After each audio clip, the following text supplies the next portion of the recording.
Aujourd'hui,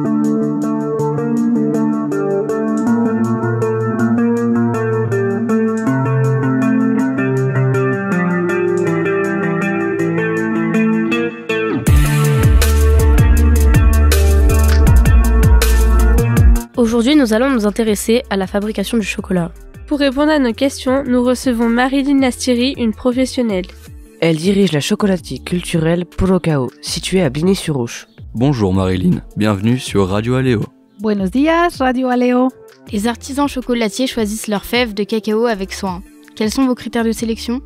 Je dirais que le premier doit être l'importance de la récolte et de la culture. Du coup, les fèves doivent être biologiques.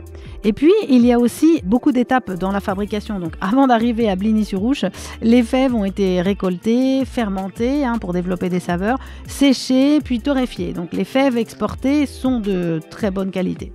Avant de devenir du chocolat, les fèves de cacao doivent être triées, torréfiées, concassées ou encore broyées. Pouvez-vous nous expliquer en quoi consistent toutes ces étapes ? Oui, chaque étape joue un rôle spécifique pour le résultat final que l'on désire obtenir. Par exemple, la torréfaction, très important parce qu'une fève de cacao, on peut la travailler en cru, on peut la torréfier plus ou on peut la torréfier moins. Le goût ne sera pas du tout le même au final. Il y aura donc un impact gustatif au palais en dégustation.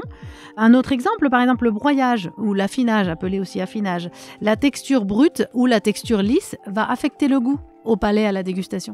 La pâte de cacao va être mélangée à d'autres ingrédients avant le tempérage. Quels sont ceux que vous utilisez le plus souvent dans votre chocolaterie ?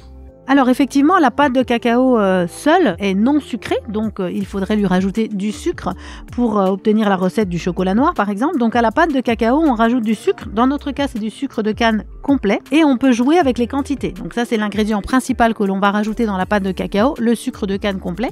Exemple, si on veut faire un chocolat noir à teneur 70% de cacao, on rajoutera 30% de sucre simplement. Les étapes de fabrication du chocolat sont nombreuses. Combien faut-il de temps pour fabriquer une tablette de chocolat avec des saveurs exotiques comme le piment ou le cactus confit ?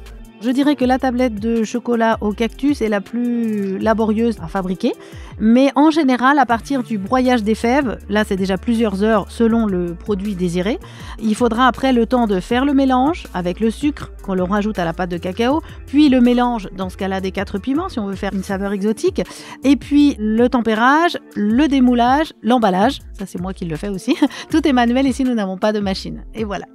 Donc on peut estimer par exemple que pour faire une tablette de chocolat avec le petit mélange des piments exotiques, on peut réussir à en produire une centaine en une journée, en travaillant toute la journée.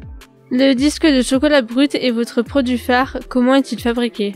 Oui, c'est le produit phare et effectivement, c'est vraiment un chocolat brut, c'est-à-dire qu'on mélange vraiment la fève de cacao qui va être broyée avec du sucre. Il n'y a pas d'affinage, puisque le sucre va être dissous dans le lait ou dans l'eau, selon la méthode de préparation de chacun à la maison, pour se faire le chocolat chaud.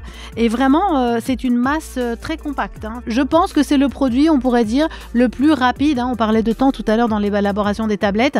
C'est le produit le plus rapide à exécuter, à créer.